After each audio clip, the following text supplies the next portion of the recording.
जय जिनेन्द्र बंधुओं, आज की कहानी है सुबह का भटका। नागदत्त सेठ जो बने नागदत्त मुनि।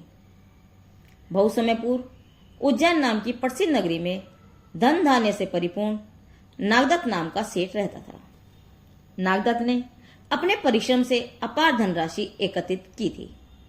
एक दिन उसने विचार किया कि धन की सार्थकता तभी हो सकती है जबकि मेरे पास स्वयं का एक आलीशान महल हो। अतः उसने चतुर कारीगरों को बुलाया और आदेश दे दिया कि एक 7 खंड का महल बनना चाहिए।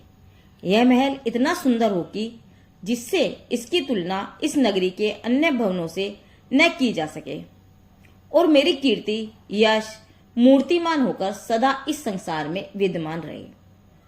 कारीगरों ने कई वर्षों में सुंदर भवन तैयार किया। वह 7 मंजिल का महल नगर में सबसे ऊंचा और मध्य में सुशोभित था। इसे देखने के लिए नगरवासियों की भीड़ लगी रहती थी। सेठ नागदत्त का यश सारे नगर में व्याप्त था। एक दिन उसने सोचा इस महल में चित्रकारी होना भी आवश्यक है।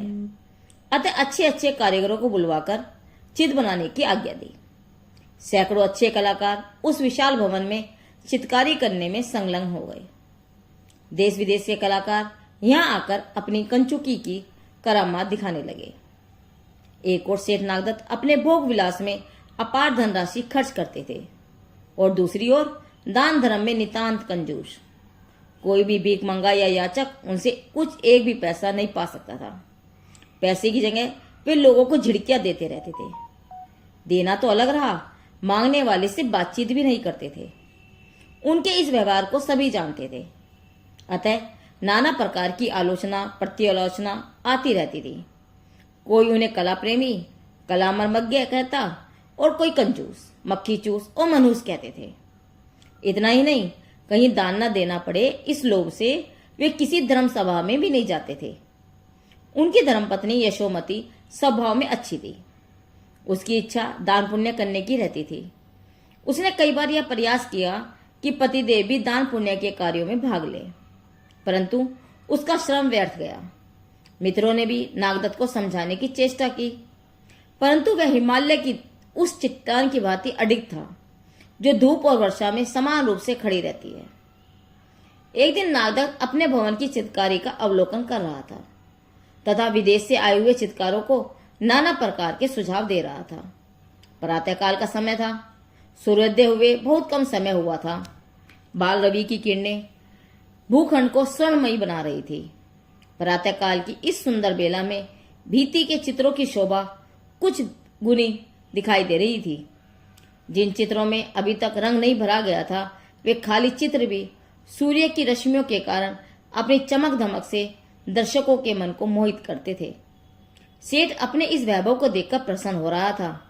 इसी समय एक मुनिराज उसी मार्ग से निकलकर जब से उस सेठ के भवन के पास आए तो सेठ को देखकर मुस्कुराए। मुनिराज को मुस्कुराना नागदत्त को खटका।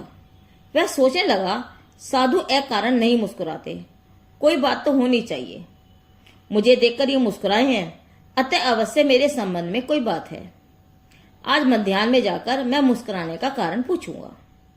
वितरागी साधु मुस्कुराते हुए नहीं चलते।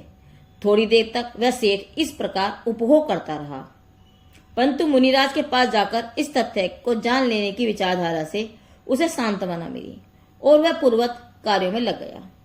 पूर्वाह्न के पूर्व जब चर्या का समय हुआ तब मुनि उधर ही नागदत्त सेठ के भवन की ओर चर्या के लिए पधारे। उस समय सेठ अपने पुत्र को गोद में बिठाकर खिला रहे थे। पुत्र ने गोद में पेशाब कर दी, जिससे सारे कपड़े गीले हो गए। मुनिराज इस दृश्य को देखकर भी मुस्कुराए। नागदत्त की पत्नी ने मुनिराज का पड़गान किया और मुनिराज भी निर्दोष आहार ग्रहण करके चैत्यालय में चले गए। नागदत्त को मुनिराज के मुस्कुराने से इस बार भी चिंता हुई। उसने अपनी पत्नी से कहा कि इस बात का पता लगाना चाहिए कि मुनिराज मुझे देखकर प्रातःकाल भी मुस्कुराए और अब भी इनके मुस्कुराने का क्या कारण है। वितरागी साधु अकारण नहीं मुस्कुराते।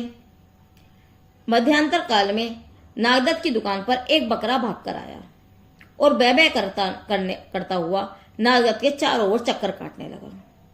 जो कसाई उस बकरे को लिए जा रहा था उसने कहा कि सेठ जी, यदि इसकी कीमत तुम दे दो तो मैं बकरे को मैं तुम्हें दे दूंगा। यह बकरा तुमसे बहुत प्रेम कर रहा है और दुकान से जाना नहीं चाहता है।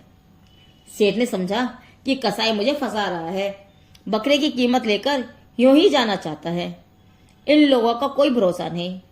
इस बकरे को भी देखो, यह मेरे चारों ओर चक्कर लगा रहा है। कसाई इसे पकड़ना चाहता है, परंतु यह बै बै करता हुआ दुकान से बाहर नहीं निकल रहा है। कभी इधर घुस जाता है और कभी उधर। मालूम पड़ता है कि अब डंडा खाकर ही यहां से भागेगा। अतः डंडा लेकर बकरे को 2-3 जमा दिए।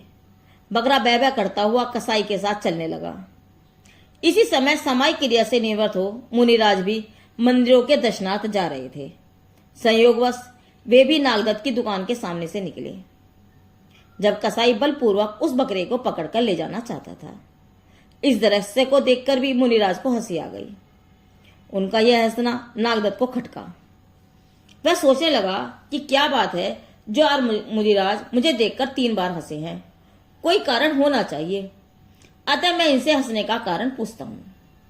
नागदत्त मुनिश्री के पास गया और नमोस्तु करके धर्म लाभ का आशीर्वाद लेकर पूछने लगा, प्रभु, आज आप मुझे देखकर 3 बार क्यों हंसे हैं? हंसने का क्या रहस्य था? मुनिराज बोले, प्रातःकाल जब तुम अपनी चित्रशाला में अनेक प्रकार के चित्र देख रहे थे, तब मैं यह सोचकर हंसा था कि इन चित्रों के पूर्ण होने के पहले तुम इस पर्याय से चले जाओगे। मोही जीव संसार में कितना आसक्त रहता है कि वह संसार की वास्तविक स्थिति को नहीं समझता है। नागदत्त बोला, प्रभु, मेरी कितनी आयु शेष है? हे बस, अब तुम्हारी आयु मात्र 7 दिन की है। आज से 7वें दिन तुम्हारी मृत्यु हो जाएगी। 5वें दिन तुम्हारे सिर में अपार वेदना उठेगी, जिसे सहन न कर सकने के कारण तुम्हारे हृदय की गति रुक जाएगी और तुम इस पर्याय को छोड़ दोगे। प्रभु, जब आप चर्या के लिए गए थे तब मुझे देखकर आप क्यों हंसे थे? मैं ये देखकर हंसा था कि तुम जिस पुत्र को इतना प्यार कर रहे हो, जिसके पेशाब करने पर तुम्हारे कपड़े पेशाब से भर गए थे, फिर भी तुम उसे गोद में लिए दुलार करते रहे, जबकि यह पुत्र तुम्हारा पूर्वजन्म का शत्रु है और बड़ा होने पर तुम्हारी संपत्ति को नष्ट कर देगा, बड़ा व्यसनी और जुआरी होगा। प्रभु, मध्यांतर काल में मंदिर जी के दर्शनार्थ जाते हुए भी आप क्यों हंसे हैं?